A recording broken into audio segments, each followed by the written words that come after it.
vocês já sabem, a partir de agora, por unanimidade, foi decidido ali no STF, Jair Messias Bolsonaro e seus aliados agora são réus, né? São réus no STF.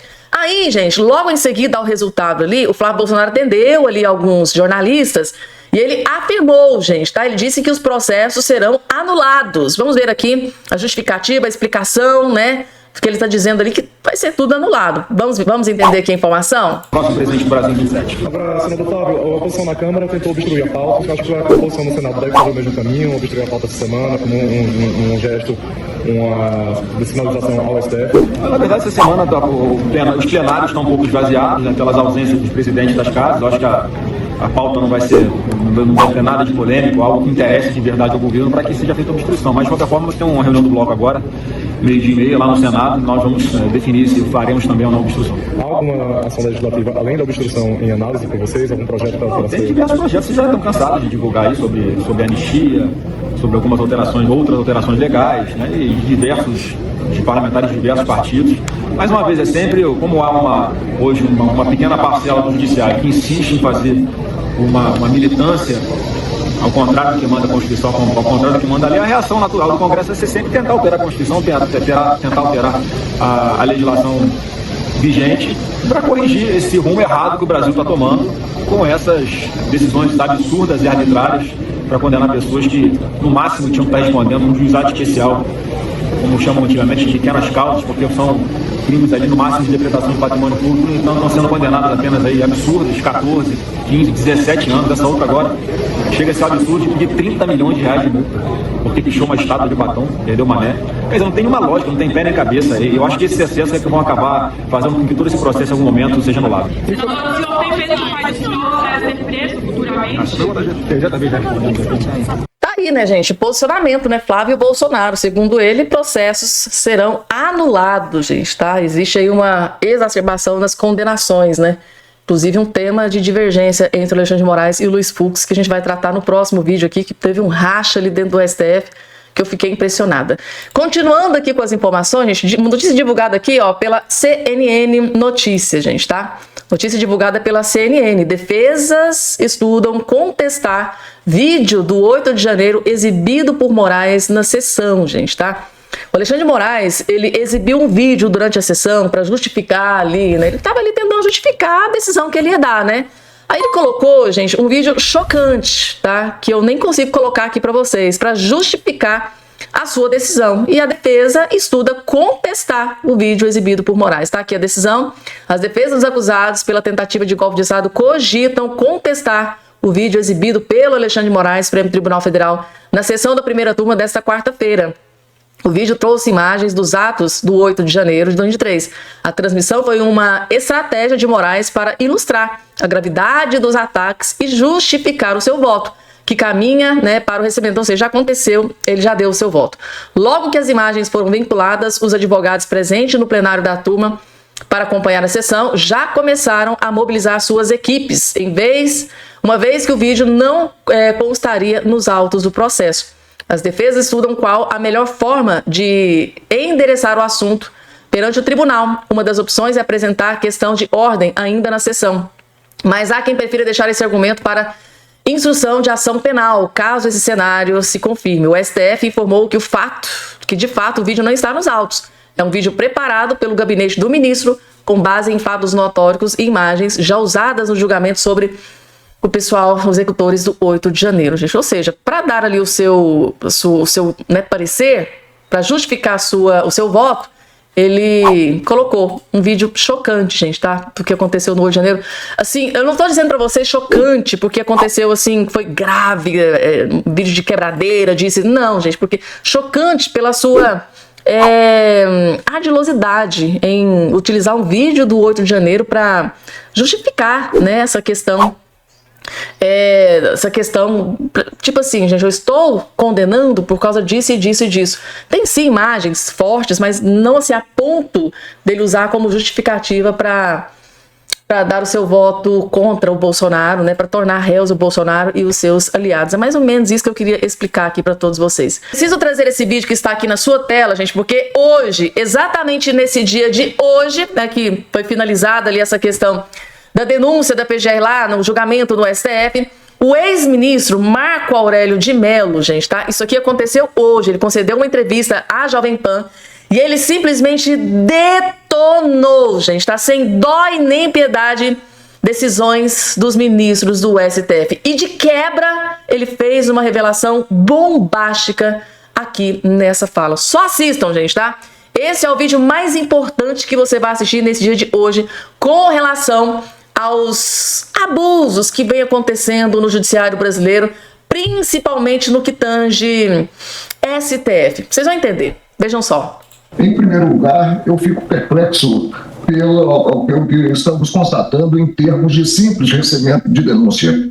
Sempre foi um ato do plenário, não da turma, e um ato muito simples, bastando a constatação de enquadramento do fato imputado ao denunciado como crime e indícios de autoria. Mas nós tivemos um alargamento da competência do Supremo. O Supremo, a competência é de direito estrito, é o que está na Constituição Federal e nada mais. Está se julgando, por exemplo, os arruaceiros de 8 de janeiro. E agora, esses que estariam envolvidos aí numa tentativa de golpe. São cidadãos que não gozam, segundo a Constituição, e a Constituição submete a todos, inclusive ao guarda dela, o próprio Supremo, não gozam da prerrogativa de serem julgados no Supremo. O problema do ex-presidente Jair Bolsonaro, eu indago onde foi julgado o atual presidente na qualidade de ex-presidente Lula da Silva, na 13ª Vara Criminal de Curitiba. E aí, de repente, surgiu essa competência que discrepa da Constituição Federal, que é a competência generalizada quanto a cidadãos comuns e que deixam de ter direito a recurso, porque serão julgados em martelada única pelo Supremo. Ministro, a delação premiada de Mauro Cid, principalmente nesse primeiro dia, tem sido um ponto central, né, no caso. A maioria ali das defesas pediram, inclusive, a anulação da delação de Mauro Cid. Avalia, inclusive, que a delação tem problemas processuais, enfim. Na avaliação do senhor, de fato, essa delação tem algum problema? Inclusive, o ministro Luiz Fux também fez uma crítica em relação à quantidade de depoimentos que foi dada por Mauro Cid. A delação, ela deve ser tomada com muita reserva, porque o delator não visa colaborar com o judiciário. Quando ele parte para depoimento e começa a acusar terceiros, ele faz para salvar a própria pele. No caso do Coronel Cid, nós chegamos a ter, se não me falha a memória, 9 depoimentos em termos de delação. Alguma coisa aí está errada. E não podemos cogitar no Estado Democrático de Direito de pensão para alguém delatar terceiro. Eu vou repetir. Como fica o devido processo legal a partir dessa competência discrepante da Constituição e que acaba desaguando na impossibilidade de interpor-se contra a decisão proferida a recurso? Não sei como fica o devido processo legal. Ministro, pelo andar da carruagem que a gente está conferindo e acompanhando de perto, a celeridade do caso, o senhor entende que será possível a gente ter uma definição disso até o final do ano, até para não invadir um ano que é sabidamente eleitoral em 2026?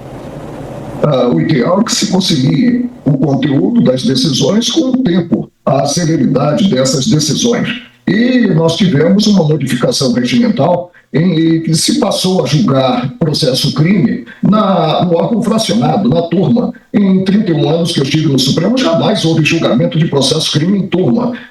O julgamento era procedido pelo plenário. Daí a colocação do ministro Luiz Fux, entendendo que o caso deveria estar no plenário e não na turma. Mas, paciência, julga-se hoje processo crime, passada a pandemia, durante a pandemia, muito bem, o tribunal não se reunia fisicamente. Julga-se hoje processo crime até na denominada turma virtual, o que, para mim, é um descalabro. Aí, gente, né? Que vídeo, né? Que posicionamento do ex-ministro Marco Aurélio Mello, né? Para ele, perplexo, né? Ele está perplexo com o tipo de julgamento que está acontecendo, né? Contra Bolsonaro e os seus aliados, né? Imaginem só, gente, tá? Se um próprio ex-ministro tem essa opinião, este posicionamento, imagina juristas, advogados, né? Inclusive até de esquerda, que estão vendo de fora exatamente tudo o que está acontecendo. Mas como se trata de STF, como se trata de Alexandre de Moraes, Flávio Dino, Zanin, Carmen Lúcia, não se pode fazer absolutamente nada, gente, porque é a Suprema Corte. Não vai ter como recorrer. Lamentavelmente, é a segregação do judiciário brasileiro, porque o Lula ele teve a oportunidade, né, gente? Teve a primeira instância, a segunda instância, a terceira instância. Então ele teve a quem recorrer, né? Deu um parecer contra, ele foi lá, recorreu, depois, né, mais um parecer contra ele foi lá, recorreu. E no caso do Bolsonaro, tá? Como o próprio Marco Aurélio de Mello falou, é uma martelada só e não tem para quem recorrer. Muito, muito triste, gente, tá? O que tá acontecendo no judiciário do nosso país. E aí, gente, o que é que vocês acharam da crítica, tá, do Marco Aurélio de Mello, ex-ministro, com relação aí às decisões proferidas, né, pelos atuais ministros que compõem a Corte Suprema do Brasil? Coloca aqui embaixo a opinião de todos vocês. E agora, gente, como vocês já sabem, a partir de agora, por unanimidade, foi decidido ali no STF, Jair Messias Bolsonaro e seus aliados agora são réus, né? São réus no STF. Aí, gente, logo em seguida ao resultado ali, o Flávio Bolsonaro atendeu ali alguns jornalistas e ele afirmou, gente, tá? Ele disse que os processos serão anulados. Vamos ver aqui a justificativa, a explicação, né? Porque ele está dizendo ali que vai ser tudo anulado. Vamos entender aqui a informação? Próximo presidente do Brasil 27. Agora, senador Flávio, a oposição na Câmara tentou obstruir a pauta. Eu acho que a oposição no Senado deve fazer o mesmo caminho, obstruir a pauta essa semana, como um gesto, de sinalização ao STF. Na verdade, essa semana os plenários estão um pouco esvaziados, né, pelas ausências dos presidentes das casas. Eu acho que a pauta não deve ter nada de polêmico, algo que interesse de verdade ao governo para que seja feita obstrução. Mas, de qualquer forma, nós temos uma reunião do bloco agora, 12h30 lá no Senado, nós vamos definir se faremos também ou não obstrução. Há alguma ação legislativa, além da obstrução, em análise por vocês? Algum projeto para Tem diversos projetos, vocês já estão cansados de divulgar aí sobre anistia, sobre algumas outras alterações legais, né, e de parlamentares de diversos partidos. Mais uma vez, é sempre, como há hoje uma pequena parcela do judiciário que insiste em fazer uma militância ao contrário do que manda a Constituição, ao contrário do que manda a lei, a reação natural do Congresso vai ser sempre tentar alterar a Constituição, tentar alterar a legislação vigente para corrigir esse rumo errado que o Brasil está tomando com essas decisões absurdas e arbitrárias para condenar pessoas que, no máximo, tinham que estar respondendo um juizado especial, como chamam antigamente de pequenas causas, porque são crimes ali no máximo de depredação de patrimônio público, então estão sendo condenados apenas aí absurdos, 14, 15, 17 anos, essa outra agora chega a ser um absurdo de pedir 30 milhões de reais de multa, porque pichou uma estátua de batom, perdeu uma né. Quer dizer, não tem nenhuma lógica, não tem pé nem cabeça, e eu acho que esses excessos é que vão acabar fazendo com que todo esse processo em algum momento seja anulado. Senador, o senhor tem medo que o pai do senhor ser preso futuramente? Tá aí, né, gente? O posicionamento, né? Flávio Bolsonaro, segundo ele, processos serão anulados, gente, tá? Existe aí uma exacerbação nas condenações, né? Inclusive um tema de divergência entre o Alexandre de Moraes e o Luiz Fux, que a gente vai tratar no próximo vídeo aqui, que teve um racha ali dentro do STF, que eu fiquei impressionada. Alexandre de Moraes volta a falar em narrativas construídas pelas milícias digitais e usa a expressão pessoas de boa fé com viés de positividade que não enxergam a gravidade do que ocorreu em 8 de janeiro para justificar o voto que tornou o ex-presidente réu no inquérito do suposto golpe de Estado. Não houve um domingo no parque, como eu salientei nas primeiras condenações. Não foi um passeio no parque.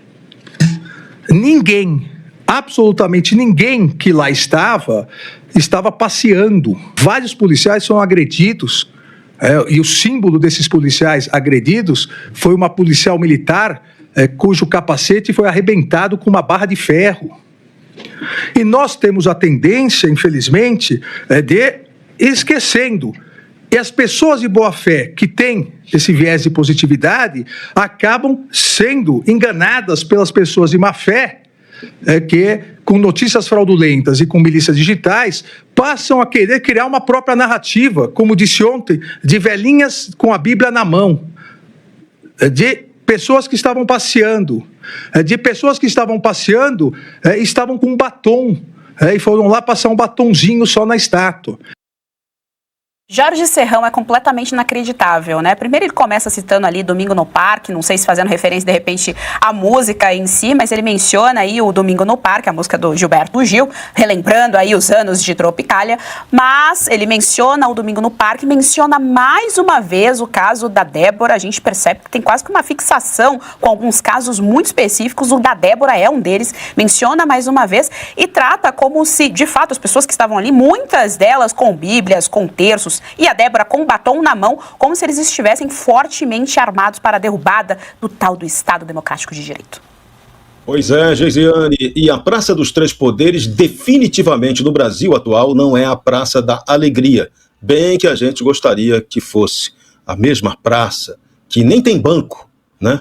E que não tem povo, não tem árvore, um projeto comunista que coloca os três poderes ali como se fossem convivendo harmonicamente numa praça. Isso hoje no Brasil é uma ficção, não existe. Então, naquele dia fatídico do 8 de janeiro, aquela praça realmente foi palco de algo lamentável. E eu vou lembrar sempre, a bagunça ali só ocorreu por omissão, é o mínimo que se pode falar, do comandante em chefe das Forças Armadas, cujo nome é Luiz Inácio Lula da Silva. A Praça dos Três Poderes, naquele fatídico 8 de janeiro, estava cercada por grades. Toda ela, grades de aço.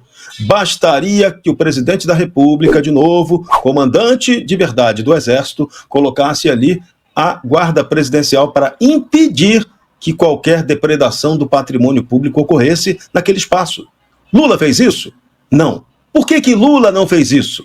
Essa pergunta ninguém fez. Nem o Jair Bolsonaro fez essa pergunta até agora publicamente. Eu nunca vi o Jair Bolsonaro fazer essa pergunta. Essa pergunta é de extrema importância. Por que Lula não protegeu a Praça dos Três Poderes? Por que naquele dia, que se sabia que haveria uma manifestação em Brasília, providencialmente, Lula foi passear com o Edinho Silva lá em Araraquara, no interior de São Paulo, né? E deixou no Palácio do Planalto G. Dias, o general Gonçalves Dias, chefe do Gabinete de Segurança Institucional de Lula, que tem imagens mostrando qual foi a atuação dele no 8 de janeiro. E, curiosamente, sequer o general G. Dias está incluído em nenhum desses inquéritos do 8 de janeiro.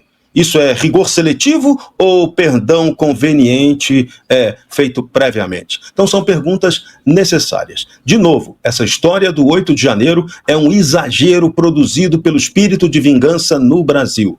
Se Lula e o sistema de poder tivessem optado pela pacificação, eu garanto, Jair Bolsonaro não estaria tão popular quanto ele está hoje. O mito não estaria tão forte quanto vocês, PT, Sistema de Poder e Supremo Tribunal Federal, deixaram. E agora? Como é que vai administrar essa crise? Bolsonaro vai ser condenado, provavelmente vai ser preso, vai ficar com o direito político ainda mais restrito. E aí?